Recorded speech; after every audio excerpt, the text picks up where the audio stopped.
Hi, today I'm going to start with some standing work, and we're going to focus on the foundation, the feet, and start with your feet together parallel, toes and heels. I want you to squeeze the heels together a lot, and I talk about the thighs as rotating or spiraling out like barber poles.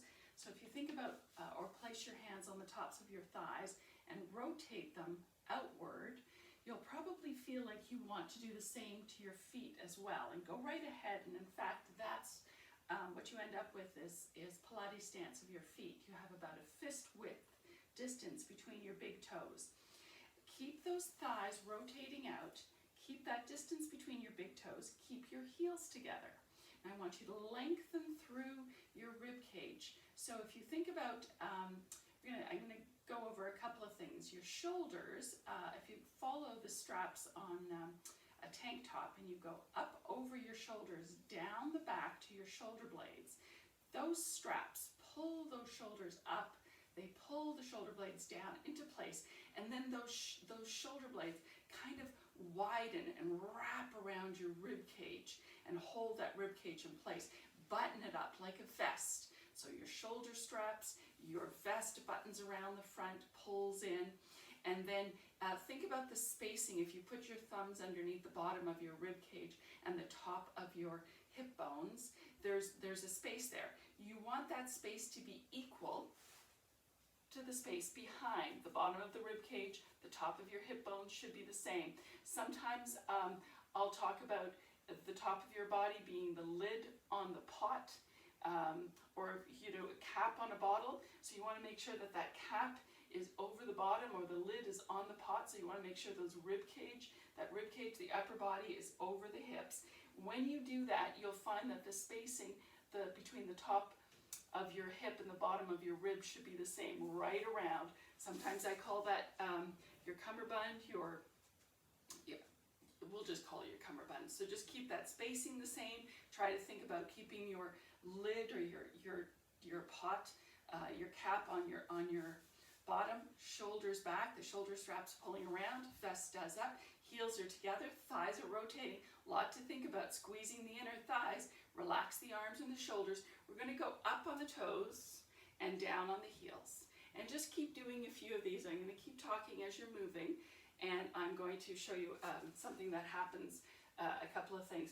So usually when people go up on their toes, they pitch forward, and then they sit back on their heels, and they pitch forward on their toes. I want you to work on keeping the weight over your heels. So once you're up on your toes, shift the weight back. Make sure that that lid, that cap, goes back over the bottom and goes and stays back there. So the weight's on your heels. You'll feel your glutes and your hamstrings firing. You've got to get everything working, those thighs rotating, shoulders back. Good.